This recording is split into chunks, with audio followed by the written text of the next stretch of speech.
Hello बच्चों, my dear student, BK ज्ञान class में आप लोगों का फिर से स्वागत है। तो बच्चों, हम नया चैप्टर लेकर आए हैं जो कक्षा 12th का क्या है, जव अणु, जिसे कहते हैं बायोमॉलिक्यूल क्यूल्स कहते हैं। तो बच्चों, आज हम पूरा वन शॉट वीडियो में देखेंगे। तो इसमें क्या क्या पढ़ेंगे, इसमें हम विटामिन पढ़ेंगे, प्रोटीन पढ़ेंगे और अमीनो एसिड पढ़ेंगे। इसमें ग्लूकोज और फ्रक्टोज और कार्बोहाइड्रेट पढ़ेंगे, जो कक्षा 12th के इस यूनिट से 7 नंबर आता है। तो बच्चों, हम चलते हैं, देखते हैं स्टार्टिंग से। पहले हम देखते हैं कि जैविक अणु का वर्गीकरण। तो जैविक अणु का वर्गीकरण हम देखेंगे बच्चों। तो देखिए, इनमें क्या क्या पढ़ना है। तो हम पहले देखिए, इनमें हमको क्या पढ़ना है, H2O, वाटर। क्या पढ़ना है, वाटर, जो क्या होता है 65 से 68%। और खनिज पदार्थ क्या पढ़ेंगे, खनिज पदार्थ, मिनरल में क्या, मिनरल्स पदार्थ में क्या होंगे बच्चों, जैसे सोडियम आपका, इसके बाद पोटेशियम, कैल्शियम, कोबाल्ट और ठीक है Au गोल्ड, और Ag सिल्वर, और Mg मैग्नीशियम। और इसमें बच्चों विटामिन पढ़ेंगे। विटामिन के बाद आपका कार्बोहाइड्रेट है। कार्बोहाइड्रेट के बाद आपका क्या है, प्रोटीन, वसा और जैविक अणु। क्या बच्चों, जैविक अणु। तो हम देखते हैं इसमें जो आपका है बच्चों, देखेंगे आपका जैसे विटामिन, आपका विटामिन यहाँ है बच्चों। तो विटामिन में देखेंगे तो विटामिन दो प्रकार का, एक जल में घुलनशील विटामिन होता है और एक वसा में घुलनशील विटामिन होता है बच्चों। तो जो जल में घुलनशील विटामिन और वसा में घुलनशील विटामिन हम देखेंगे बच्चों। तो चलते हैं, पहले हम देख लेते हैं प्रोटीन। देखिए, प्रोटीन क्या होता है। प्रोटीन आपका होता है जैसे अमीन है, ठीक है, अमीन है, अमीन एसिड है आपका, और COH है, ठीक है। इसके बाद आपका क्या है अमोनिया अम्ल है। क्या है बच्चों, अमोनिया अम्ल। और ज्यूटर आयन है। क्या है, ज्यूटर आयन है बच्चों। तो और इसके बाद ज्यूटर आयन हो गया बच्चों आपका।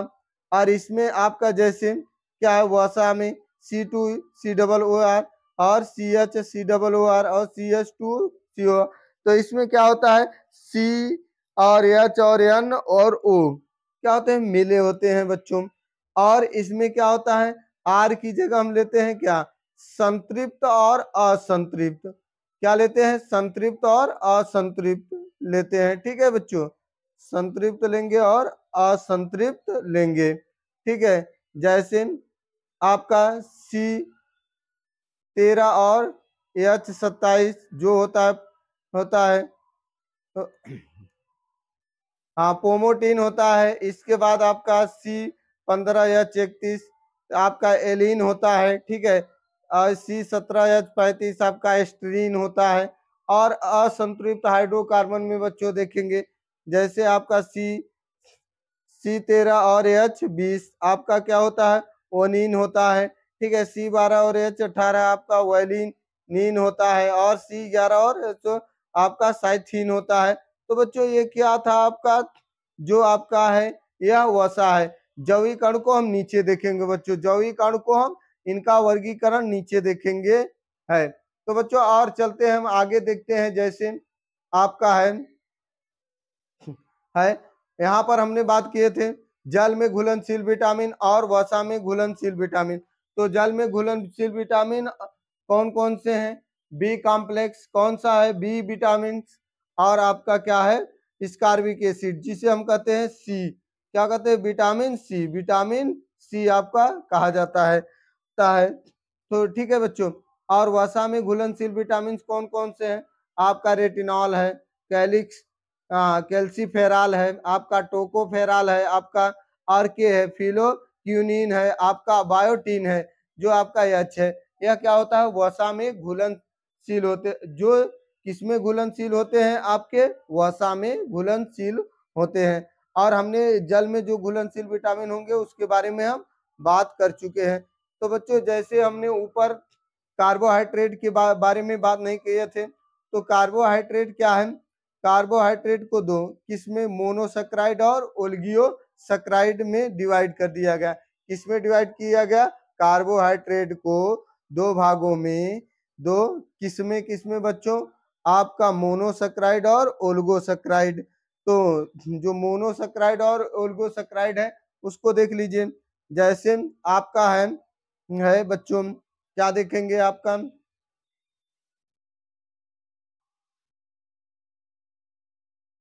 आपका देखिए जैसे डाइसैकेराइड हो गया, जो n बराबर 6 हो, डाइसैकेराइड हो गया, जिनमें आपका क्या हो जाएगा, ग्लूकोज हो जाएगा और फ्रक्टोज, ग्लूकोज और फ्रक्टोज।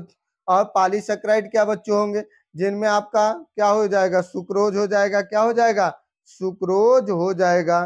ठीक है, CH2O12 और H2O। और बच्चों जो आपका क्या होता है आपका बायोमॉलिक्यूल्स होता है जैविक।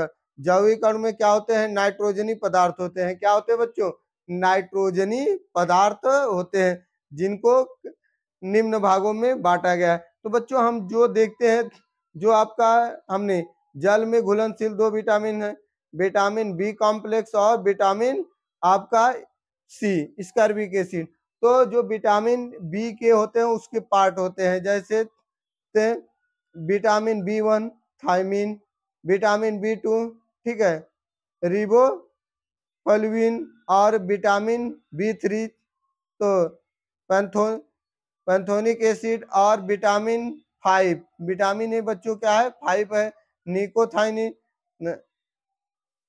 बच्चों क्या है, निकोटीनामाइड, और बच्चों क्या है, विटामिन 6 है, और हाइलोजिनिक है, और विटामिन 12 है। ठीक है, विटामिन 12 है, क्या है काइनो का को वायलामीन है।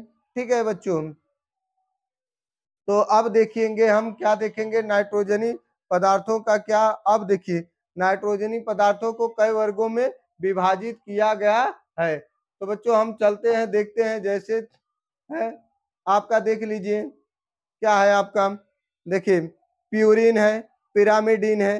प्यूरिन में क्या क्या होता है बच्चों, नाइट्रोजन पदार्थ में एडेनिन होता है, ग्वानिन होता है, जो बायोलॉजी बच्चे अच्छी तरह से समझ जाएंगे। इसके बाद पिरामिडिन में है थायमिन है, साइटोसिन है, यूरोसिल है, जो क्या होते हैं। इसके बाद बच्चों इसके बीच में क्या होता है, डीएनए डीऑक्सीराइबोन्यूक्लिक एसिड, और आरएनए होता है, जो क्या कहा जाता है बच्चों, आरएनए राइबोन्यूक्लिक एसिड कहा जाता है। अब बच्चों हम चलते हैं, देखते हैं कि आगे क्या है। तो बच्चों हम देखते हैं कि जैविक अणु किसे कहते हैं। तो जैविक अणु किसे कहते हैं, देखिए जैविक अणु हमारा क्या है, वे पदार्थ जो मानव या किसी सजीव की वास्तविक संरचना का निर्माण करते हैं, जैविक अणु कहलाते हैं। क्या कहलाते हैं बच्चों, जैविक अणु कहलाते हैं। जैसे हमारे पृथ्वी पर जो भी मानव है, जो भी जीव जंतु है, उनके निर्माण के लिए जो भी अणु होता है और या पदार्थ होता है, वह क्या कहलाता है, जैविक अणु कहलाता है बच्चों। क्या कहलाता है, जैविक अणु कहलाता है। तो बच्चों देखते हैं, जैसे मानव शरीर की रचना, मानव शरीर की रचना कैसे हुई। तो मानव शरीर की रचना अत्यंत क्या होते हैं, अत्यंत छोटे छोटे अणुओं से, छोटे छोटे मालिक्यूल से मिलकर निर्मित हुई, जिससे जीवन के लक्षण उपस्थित हो, जिनमें जीवन के क्या पाए जाए, कैरेक्टर लक्षण पाए जाए बच्चों, क्या पाए जाए, लक्षण पाए जाए। इन अणुओं को जैविक अणु कहते हैं। क्या कहते हैं, जैविक अणु कहते हैं। इसके मूल घटक क्या है, निम्न है। इसके मूल घटक क्या है, निम्न है। जो बच्चों एक जीवित प्राणी के लिए क्या क्या आवश्यकता होती है, तो हम चलते हैं, देखते हैं, और अच्छे से देखते हैं, और जोश के साथ देखते हैं, और इसको और सीखते हैं। तो बच्चों चलिए देखते हैं, क्या है हमारा, क्या है, जीवन के लिए जल की आवश्यकता बहुत ही जरूरी है। तो हमारे जल का सूत्र क्या होता है, H2O होता है, सभी लोग जानते हैं, नॉर्मल बात है। तो जल मानव के शरीर का लगभग क्या होता है, लगभग 63 से 65% हिस्सा ग्रहण किया रहता है, तथा मानव शरीर के सभी पदार्थों को विलय क्या होता है, जो मानव के शरीर का जो भी विलय हो, जिसकी मात्रा कम होती हो, विलय करने हेतु एवं अन्य अवयवी मतलब होता है जिनमें अणु होते हैं, पदार्थ अवयवी अवस्थाओं में हेतु प्रयुक्त होता है। क्या होता है, प्रयुक्त होता है। यह क्या करता है बच्चों, यह शरीर में उपापचय दर को नियंत्रित करता है। मेटाबॉलिज्म, जो पाचन क्रिया है उसको क्या करता है, कंट्रोल करता है, नियंत्रित करता है, एवं ताप नियंत्रित करता है। जो हमारे शरीर का टेम्परेचर बनाए रखता है जल, ठीक है, एवं परिवहन तंत्र को सुचारू रूप से बनाए रखना है। जो परिवहन तंत्र, हाँ ठीक है, जो आपका ट्रांसपोर्ट सिस्टम है उसको क्या करता है, सुचारू रूप से चलाता है, योगदान देता है। अब बच्चों हम देखेंगे आगे दूसरा क्या है, खनिज पदार्थ, जिसे हम लोग क्या कहते हैं, मिनरल साल्ट कहते हैं या मिनरल मेटल्स कहते हैं। तो बच्चों वे पदार्थ जिनसे जैविक अणु की देखिए आधारिया, ठीक है, आधारी रचना का निर्माण होता है, उनके बेस का निर्माण होता है, या खनिज पदार्थ कहलाता है। क्या कहलाता है, खनिज। आधार मतलब जिससे उनके शरीर का निर्माण होता है। जैसे बच्चों क्या क्या है, जैसे कैल्शियम है, सोडियम, पोटेशियम है, सोना है, चांदी, लोहा, तांबा, कोबाल्ट, मैग्नीशियम आदि, जो हम इससे पहले भी बात कर चुके हैं कि जो उसके क्या होता है, अणुओं की आधारिया रचना का निर्माण करता है, अणु के आधार का की रचना का निर्माण करता है। अब बच्चों हम देखेंगे यहाँ पर विटामिन किसे कहते हैं, विटामिन किसे कहते हैं और देखते हैं विटामिन क्या होता है बच्चों।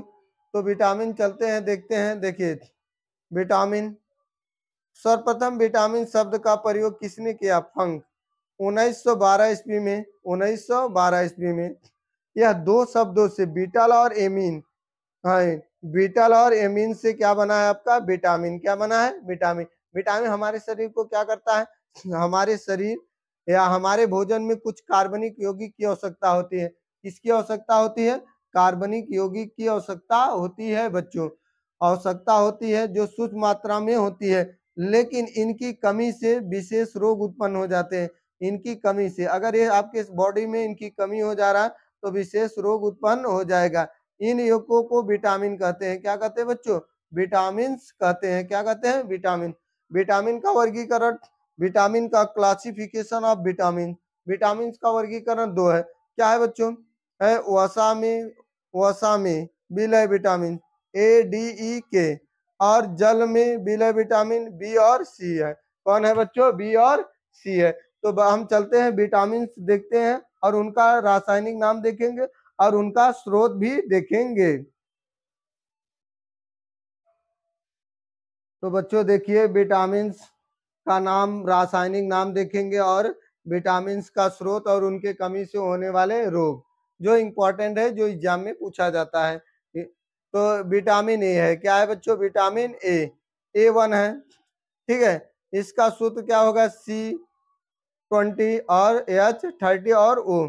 तो इसका रासायनिक नाम क्या होगा बच्चों, रेटिनाल। क्या होगा, रेटिनाल। जो कॉपी और पेन लेकर नोट करते रहिए बच्चों। तो क्या होगा आपका, रेटिनाल हो जाएगा। इनका स्रोत क्या है, ये कहाँ कहाँ से प्राप्त होते हैं, ये बच्चों दूध, मक्खन, हरी सब्जियां, गाजर और मछली आदि से प्राप्त होती है बच्चों। इनके कमी से बीमारियां हो जाती है। कौन सी बीमारी हो जाती है, रतौंधी। कौन सी हो जाती है, रतौंधी हो जाती है, जो आंखों से दिखाई नहीं देता है। इसके बाद विटामिन A2 है बच्चों, विटामिन A2 है, जिसे हम कहते हैं हाइड्रोरेटिनाल है। क्या है, डिहाइड्रोरेटिनाल है, जो क्या होता है, जली मछलियों में पाया जाता है। कहाँ पाया जाता है, जली मछलियों में पाया जाता है। अब बच्चों विटामिन क्या है, विटामिन देखिए, विटामिन B1 है, जिसका रासायनिक सूत्र C12H18 और N4 और Cl2O5 होता है, जिसे हम कहते हैं थियामिन। क्या, या थायमिन। क्या कहते हैं, थायमिन या थियामिन। यह कहाँ से प्राप्त होता है बच्चों, दूध, दाल, हरी सब्जियां, मांस, मछली, इष्ट इत्यादि। और इनके कमी से कौन रोग हो जाता है, बेरी रोग हो जाता है। अब बच्चों विटामिन B2, विटामिन B2 को ले लीजिए। इसका सूत्र क्या होगा, C17H20 और N4 और O6। इसका रासायनिक नाम क्या है, राइबोफ्लेविन है, जो कहाँ कहाँ से प्राप्त होता है, वेरी इंपॉर्टेंट, चावल की भूसी, दूध, पनीर, अंडा, मांस, मछली इत्यादि से प्राप्त होता है, जिसकी कमी से हमारे शारीरिक वृद्धि में कमी आ जाती है। क्या होती है, शारीरिक वृद्धि में कमी आ जाती है बच्चों। तो हम आगे चलते हैं देखते हैं। तो बच्चों देखिए आपका कौन सा विटामिन है, विटामिन B3 है। विटामिन B3 इससे क्या होता है, घेगा रोग भी हो जाता है विटामिन B3। तो विटामिन B3 का सूत्र क्या है, C9H17O5 और N, जिससे का रासायनिक नाम है पेंटोथेनिक। पेंटोथेनिक अम्ल है।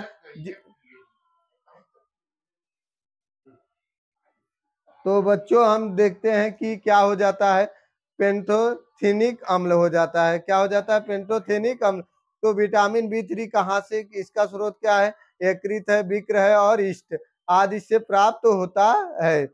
इसके बाद अब बच्चों तो देखिए आगे कौन सा है, देखिए आपका है विटामिन बी है। क्या है, विटामिन बी आपका है जो है फोलिक अम्ल है। क्या है, फोलिक अम्ल। जो आपका विटामिन बच्चों 5 होगा, जो फोलिक अम्ल है। तो इसका सूत्र क्या होगा, C19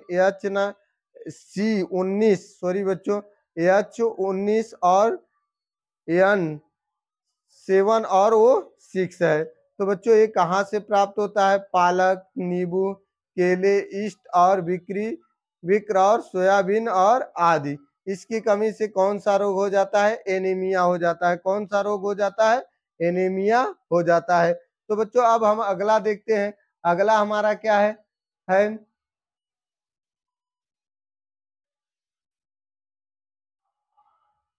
अगला हमारा है जैसे विटामिन 12 है। तो बच्चों इसका सूत्र क्या होगा, C63 और H84, C और N14 और O14 होता है।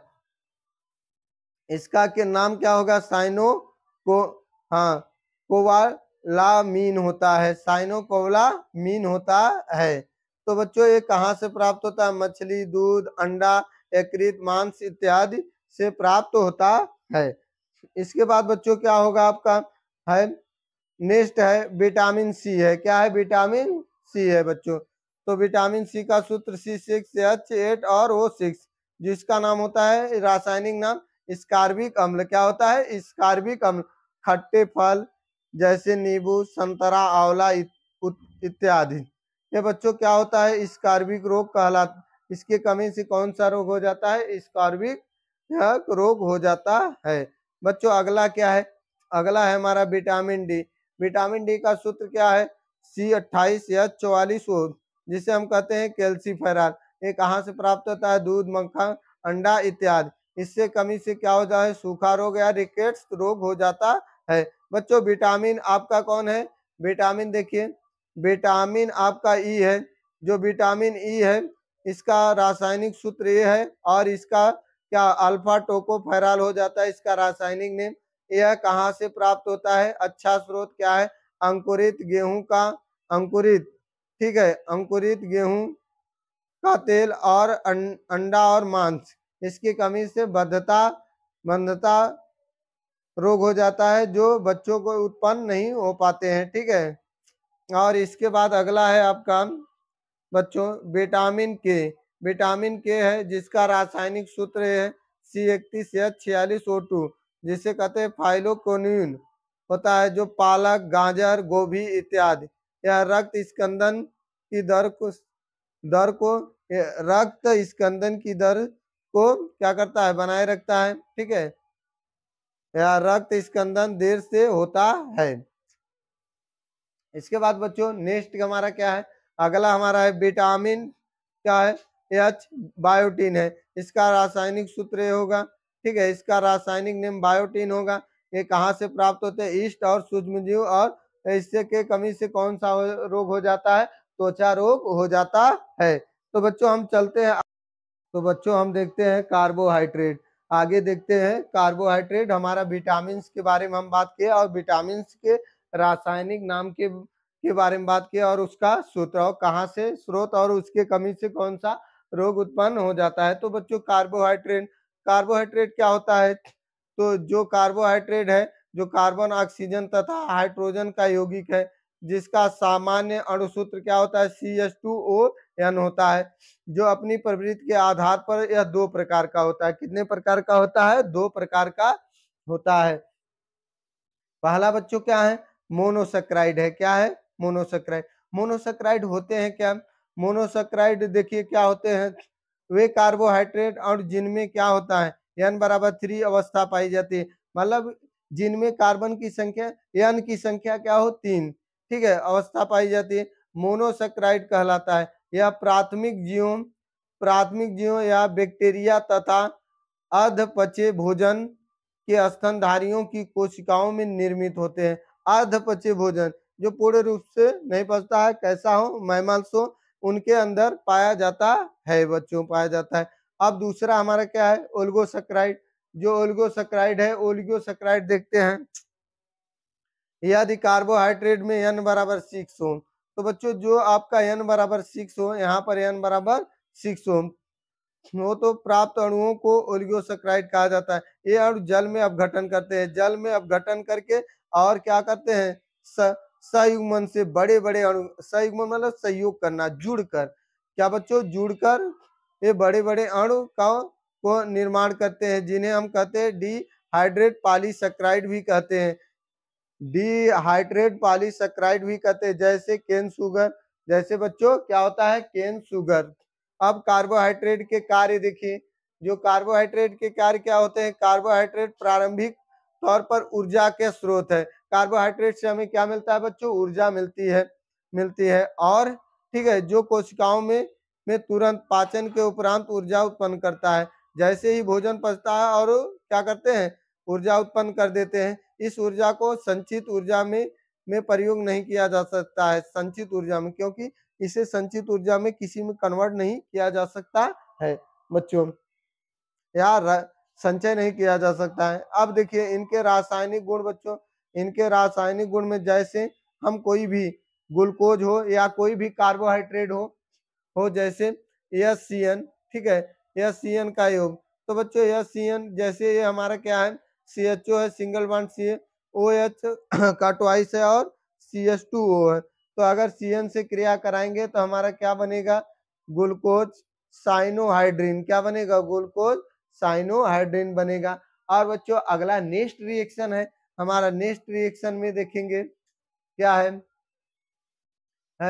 नेक्स्ट रिएक्शन है हमारा, जैसे NaHSO3 से क्रिया कराएंगे तो आपका ये जो है NaHSO3 से क्रिया कराएंगे, जो ये कार्बोहाइड्रेट है, तो हमारा क्या बनेगा, ये हमारा बन जाएगा, तो हमारा यह ग्लूकोज, ठीक है, सोडियम हाइड्रीन बनेगा बच्चों। तो हम आगे देखते हैं बच्चों, नेक्स्ट देखते हैं। तो बच्चों देखिए जैसे PCl से क्रिया कराने पर, अगर PCl से क्रिया कराएंगे तो आपका यहाँ पर देखिए CHO सिंगल बॉन्ड Cl का क्या हो जाएगा, Cl का आपका हो जाएगा बच्चों। तो हम देखेंगे, तो बच्चों हम चलते हैं, देखते हैं तीसरा रिएक्शन। तीसरा रिएक्शन क्या है, PCl5 है। फिर PCl5 से क्रिया कराने पर तो यह क्या है, कार्बोहाइड्रेट में तो हमारा क्या हो जाएगा, CHO, ठीक है, ये C सिंगल बॉन्ड OH का 4 और CH2OH, और किससे कराएंगे, PCl5 से। PCl5 कराने पर आपका क्या देखिए, यहाँ पर OH निकलेगा और Cl आकर जुड़ जाएगा, तो बच्चों यहाँ पर 5HCl और यहाँ पर 5POCl3, तो ये क्या हो गया, फास्फोरस आपका, ठीक है, हाइपोक्लोराइड हो जाता है, हाइपोटेट्राक्लोराइड हो गया। तो बच्चों अब देखिए आगे आपका एक है चौथा है फेनिल हाइड्रोजीन से क्रिया। फेनिल हाइड्रोजीन से अब क्रिया कराने पर जो आपका फेनिल हाइड्रोजीन है, देखिए फेनिल हाइड्रोजीन ये है, ठीक है, इनमें से क्या होगा, H2O बाहर निकल आएगा। यह क्या है आपका एक हाइड्रो या आपका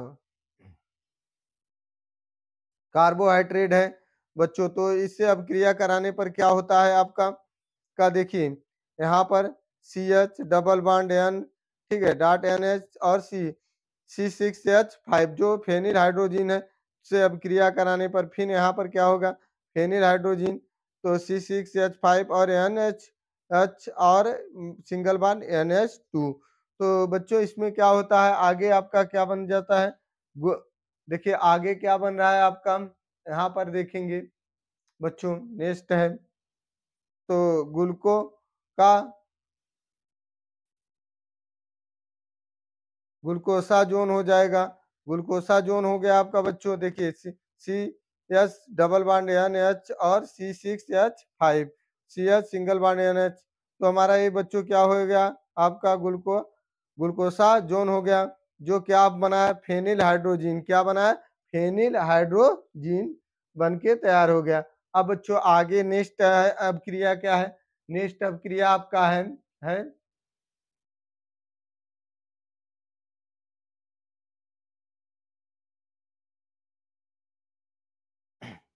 नेक्स्ट अपक्रिया है टालेन अभिकर्मक से क्रिया। टालेन अभिकर्मक के है, तो अब क्रिया कराने पर क्या होगा एजी, जो हमारा क्या बनेगा मोनोग्लो ग्लोनिक अम्ल बनेगा, ग्लोनिक अम्ल बनेगा। तो बच्चों क्या होता है 6 वाले में ऑक्सीकरण करने पर, ऑक्सीकरण में क्या होता है ऑक्सीजन, ऑक्सीजन के उपस्थिति में और आपका जो बनेगा अल्फा अल्फा डाइग्लूकोनिक अम्ल क्या बनेगा डाइग्लोनिक अम्ल बनेगा।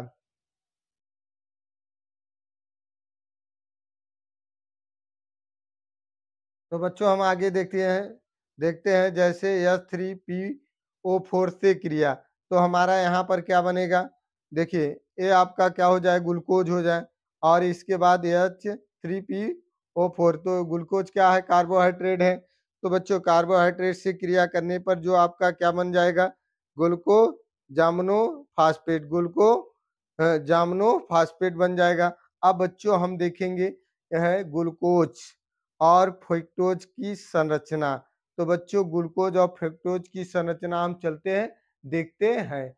तो ग्लूकोज एक क्या है कार्बोहाइड्रेट, तो हमारा C6H12O6 है, C6H12O6 है, यह आपका फ्रुक्टोज है, यह आपका ग्लूकोज है। तो बच्चों जैसे ही देखिए इनका क्या है संरचना है, किसका है ग्लूकोज का, यह बच्चों किसका है फ्रुक्टोज की संरचना है। ठीक है बच्चों, यह फ्रुक्टोज की संरचना है।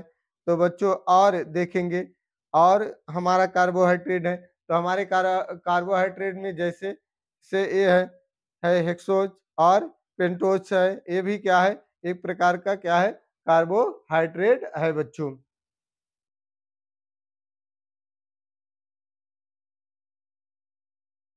तो बच्चों हम देखते हैं कि कार्बोहाइड्रेट का स्रोत, तो कार्बोहाइड्रेट कहाँ कहाँ से प्राप्त होता है।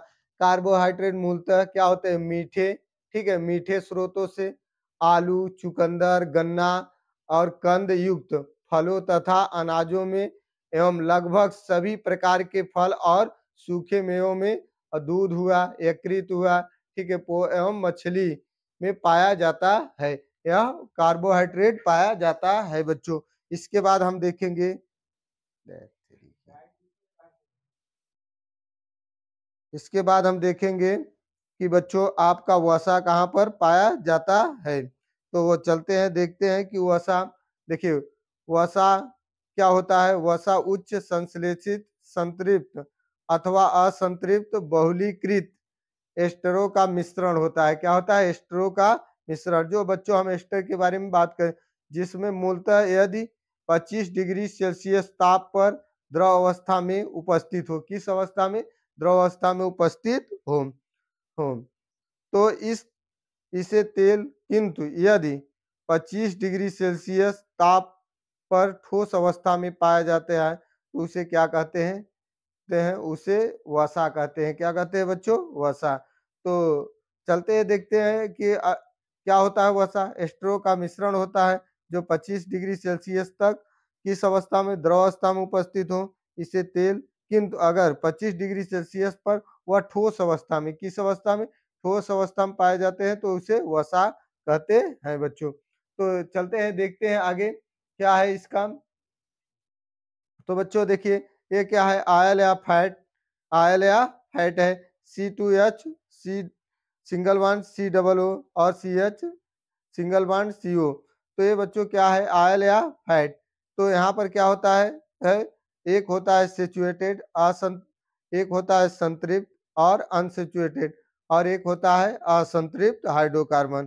ठीक है बच्चों, तो यहाँ पर देखिए जैसे आपका फोमोथिन और इसके बाद ओलियन और इसके बाद आपका स्टायरीन, ये सब क्या है सेचुएटेड है असंतृप्त हाइड्रोकार्बन, और इस संतृप्त हाइड्रोकार्बन है और असंतृप्त हाइड्रोकार्बन में जैसे मस्टिन और इसके बाद आपका व्यूरिन हुआ, ठीक है, ओवेनिन हुआ, ये सब क्या है, असंतृप्त हाइड्रोकार्बन है बच्चों। अब देखिए कहाँ कहाँ से प्राप्त होते हैं, इनके क्या क्या स्रोत हैं, तो इनके स्रोत देखेंगे, चलते हैं स्रोत देखते हैं बच्चों। यह वसा मूलतः वनस्पत तथा जंतु, ठीक है, जंतु स्रोतों से खाद्य तेलों या संश्लेषित भोज्य पदार्थों के रूप में प्राप्त होते हैं, जो खाने योग्य होते हैं उनसे प्राप्त होते हैं।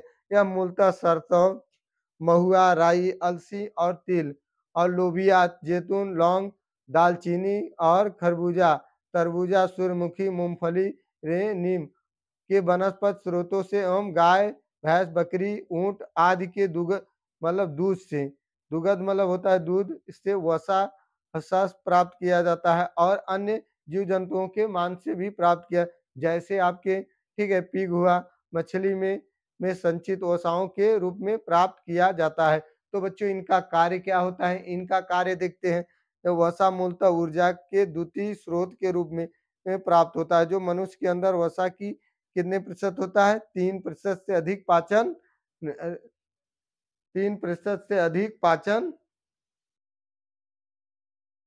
3% से अधिक पाचन की क्षमता नहीं होती है, क्या होती है, नहीं होती है, अतः वजह से इसका पूर्ण उपयोग नहीं किया जा सकता है। यह जल अपघटन के द्वारा वसी अम्लों में परिवर्तित हो जाते हैं, किसमें हो जाते हैं, वसी अम्लों में परिवर्तित हो जाते हैं, जिनके एंजाइम अपघटन से ग्लूकोज के 2 अणु प्राप्त होते हैं, कितने प्राप्त होते हैं, 2 अणु प्राप्त होते हैं, जिनके कोशिकाओं में ऑक्सीकरण से क्या ऊर्जा उत्पन्न होती है, क्या होती है, ऊर्जा। तो बच्चों वसा जब जल अपघटन किया जाता है तो वसी अम्ल प्राप्त होता है, जब वसी अम्ल एंजाइम अपघटन होता है तो कितने ग्लूकोज प्राप्त होते हैं, 2 ग्लूकोज प्राप्त होते हैं, जब इसका ऑक्सीकरण होता है तो हमें क्या प्राप्त होता है, जल और कार्बन डाइऑक्साइड और ऊर्जा प्राप्त होती है। इसके बाद बच्चों इसका उपयोग देखेंगे, इसका उपयोग क्या है, इसका उपयोग पहला, वसा मूलतः संचित भोजन के रूप में शरीर में स्थित होते हैं, पहला पॉइंट। दूसरा पॉइंट, ये शरीर का ताप नियंत्रित रखती हैं, ये शरीर के टेम्परेचर को नियंत्रित रखती हैं। या बच्चों इस शरीर में उपापचय दर को नियंत्रित, जो मेटाबॉलिज्म पाचन क्रिया को नियंत्रित रखती हैं। ये शरीर में कर्माकुचन और संकुचन बनाए रखती हैं, जो शरीर के अंदर कर्माकुचन होता है और संकुचन को बनाए रखती हैं। ये शरीर में मांसपेशियां तथा अस्थियों को सुरक्षित रखने का कार्य करती हैं। मांसपेशियां जो आपकी मसल्स होती हैं और ये स्केलेटन अस्थियों को सुरक्षित रखने का कार्य करती है, शरीर को चोट तथा आकस्मिक क्षय से बचाते हैं, चोट और लगने से बचाती हैं। और नेक्स्ट है, ये शरीर में नई कोशिकाओं के निर्माण में महत्वपूर्ण योगदान करती हैं, शरीर में नए कोशिकाओं के नए सेल का फॉर्मेशन करती हैं। अब बच्चों अब हम आगे देखेंगे, क्या देखेंगे आगे, आगे देखेंगे प्रोटीन। प्रोटीन क्या है इसके बारे में हम चलते हैं, देखते हैं। प्रोटीन मूलतः कार्बन, ठीक है, कार्बन, हाइड्रोजन, नाइट्रोजन, ऑक्सीजन से मिलकर बनी होती है, जिनका अणुभार क्या होता है बच्चों, 20 से ठीक है 20 लाख तक होता है। ये अमीनो अम्ल के जल अपघटन द्वारा, किसके अमीनो अम्ल के, जब इनका हाइड्रोलिसिस जल अपघटन द्वारा ये क्या करते हैं, संयुग्मन कंजुगेशन करते हैं, संयुग्मन से प्राप्त होते हैं। इन्हीं से कोशिका तथा समस्त कोशिकांगों मतलब कोशिकांग जो क्या पाए जाते हैं, सेल ऑर्गन का निर्माण होता है। अब तक लगभग 20 लाख प्रकार की प्रोटीन की पहचान की जा, कितने बच्चों, 20 लाख के प्रोटीन की पहचान की जा सकती है। तो बच्चों देखिए नीचे, यह आपका क्या है, अमीन है, यह आपका एसिड है, ठीक है, अम्ल है। तो जब इसका रिएक्शन उत्क्रमणीय होगा तो यह क्या होगा, हाइड्रोजनियम आयन के रूप में या हाइड्रोजनियम आयन के रूप में टूट जाएंगे। तो आपका ये बन जाएगा जिसे हम लोग कहते हैं ज्यूटर आयन, क्या कहते हैं बच्चों, ज्यूटर आयन कहते हैं। तो बच्चों अब देखते हैं, चलते हैं, देखते हैं कि प्रोटीन का निर्माण कैसे होता है। देखिए प्रोटीन का निर्माण में, देखिए निर्माण, यह क्या है आपका H2N है, सिंगल वन CH2, तो यह क्या है, ग्लोन ग्लोसिन है, ठीक है, ग्लोसिन है। तो ग्लोसिन बच्चों क्या होता है, ग्लोसिन का जब रिएक्शन आप कराएंगे, ठीक है, ग्लोसिन में जब रिएक्शन होगा तो आपका ये बनेगा, क्या बन जाएगा, पॉलीपेप्टे पेप्टाइड बॉन्ड, क्या बनेगा, पॉलीपेप्टाइड बॉन्ड बना लेंगे, ठीक है। तो यह एक प्रकार का क्या है अमीन है बच्चों, क्या है, अमीन है।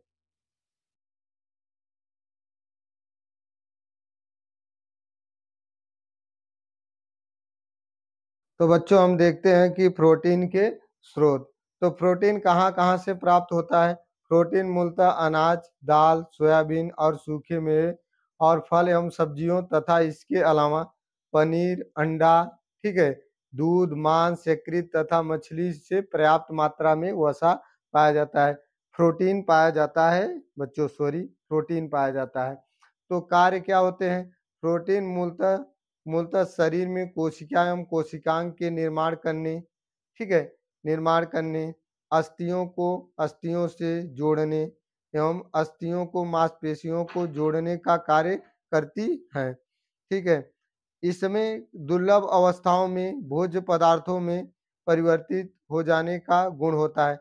जैसे जब भोजन नहीं प्राप्त होता है तो यह क्या हो जाता है बच्चों, यह भोज्य पदार्थों में खुद ही परिवर्तित हो जाता है। तो यह उनका क्या था, प्रोटीन का क्या था, कार्य था। अब बच्चों प्रोटीन का उपयोग हम देखेंगे, जो हमारे लिए प्रोटीन का उपयोग क्या है। तो उपयोग क्या है, यह हमारे इस शरीर में कोशिका एवं कोशिकांगों का निर्माण, सेल ऑर्गन का निर्माण करते हैं। दूसरा है बच्चों, प्रोटीन अंग एवं अंग तंत्रों के संवहन एवं संचलन की क्रिया को निर्धारण करती है, क्या करती है, निर्धारण करती है। और दूसरा बच्चों हम देखेंगे होंगे कि यह शरीर का आधार निर्मित करती हैं, शरीर का आधार प्रत्येक अंग का निर्माण करती हैं, देती हैं। तीसरा है बच्चों, अंगों में विशेष प्रकार की प्रोटीन का निर्माण होता है, जो जैविक संततियों को एक पीढ़ी से दूसरी पीढ़ी तक स्थानांतरित करती हैं, एक पीढ़ी से दूसरी पीढ़ी तक स्थानांतरित करती हैं। अब बच्चों हम देखेंगे, क्या देखेंगे, नाइट्रोजनी पदार्थ, क्या देखेंगे, नाइट्रोजनी पदार्थ। नाइट्रोजनी पदार्थ क्या होते हैं, देखिए, जैविक कोशिकाओं में निर्मित नाइट्रोजन युक्त वे पदार्थ, जो नाइट्रोजन से युक्त हो वे पदार्थ, जो एक विशेष प्रकार की प्रोटीन होती है, क्या होती है, एक विशेष प्रकार की प्रोटीन होती है, तथा कोशिकाओं में विशेष कार्य निर्देशों अथवा जैविक संततियों का स्थानांतरण क्या करती है, एक पीढ़ी से दूसरी पीढ़ी में, जनरेशन टू जनरेशन को क्या करती है, कंट्रोल करती है और निर्देशित करती है बच्चों। तो हम आगे चलते हैं, देखते हैं। तो बच्चों हम देखते हैं, समानता यह अम्लीय तथा क्षारीय पदार्थों से निर्मित होते हैं। कैसे होते हैं, अम्लीय भी होते हैं और क्षारीय पदार्थ भी होते हैं, जिन्हें क्रमशः किसमें बच्चों, प्यूरिन, pyrimidine कहते हैं। समानतः प्यूरिन दो अम्लीय कारक एडेनिन तथा ग्वानिन से, जबकि pyrimidine और तीन प्रकार के क्षारक थाइमिन, साइटोसिन तथा यूरोसिल से मिलकर निर्मित होते हैं। तो बच्चों ये नाइट्रोजनी पदार्थ है, जो निम्नलिखित दो प्रकार की रचना का निर्माण करते हैं। तो बायोलॉजी के जो छात्र हैं, जिसमें डीएनए और आरएनए में या आनुवंशिक पदार्थ में पढ़े होंगे, जेनेटिक्स मटेरियल में आप पढ़ चुके होंगे। तो बच्चों क्या होता है, जो आरएनए होता है वह राइबो न्यूक्लिक एसिड होता है। इस राइबो न्यूक्लिक एसिड भी कहते हैं। यह कोशिकाओं में उपस्थित केंद्रक की केंद्रिकाओं, मतलब केंद्रक जो न्यूक्लियस होता है उसके न्यूक्लियोइड से निर्मित होती हैं, तथा यह विशेष कार्य और निर्देशों हेतु संचरित होती हैं। इसमें एडेनिन सदैव, एडेनिन क्या होता है, सदैव, ठीक है, एडेनिन आपका सदैव,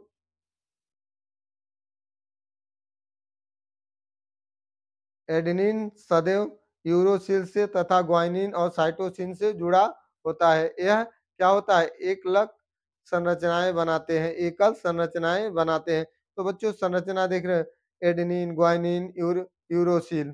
तो क्या होते हैं, एडेनिन और ग्वानिन, और फिर क्या होगा आपका जी से सी, ठीक है, साइटोसिन, और आपका एक ग्वानिन से साइटोसिन हो गया। तो बच्चों एड एडेनिन से ग्वानिन, तो इस प्रकार से क्या होते हैं, जुड़े होते हैं। तो बच्चों हम नेक्स्ट देखते हैं, नेक्स्ट देखते हैं, जैसे डीएनए है, डीएनए का फुल नेम क्या होता है? डीऑक्सी राइबो न्यूक्लिक एसिड होता है। इसकी इसकी ऑक्सी और राइबो न्यूक्लिक अम्ल कहते हैं। डी डीऑक्सी राइबो न्यूक्लिक अम्ल कहते हैं। यह केंद्रक में उपस्थित क्रोमोसोम, क्या क्रोमोसोम में पाई जाती है।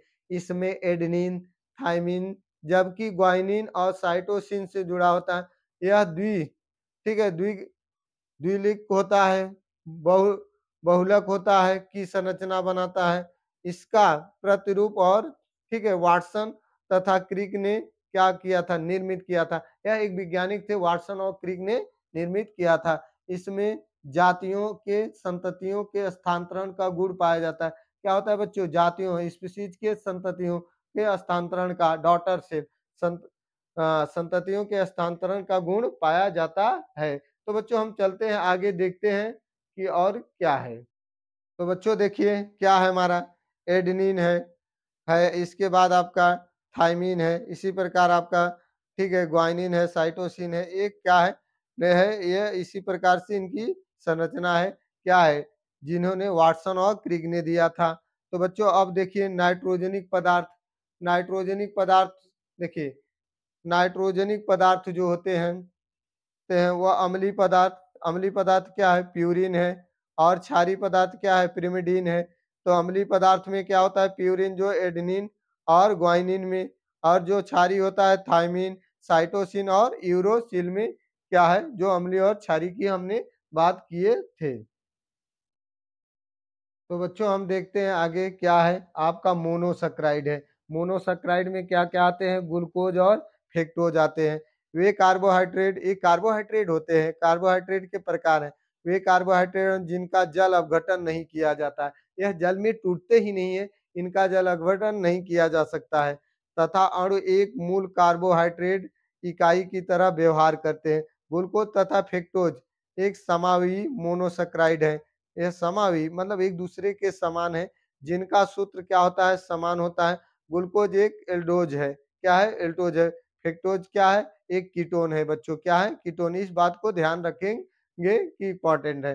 तो बच्चों ओलिगोसैकराइड है अगला, नेक्स्ट ओलिगोसैकराइड हम देखते हैं।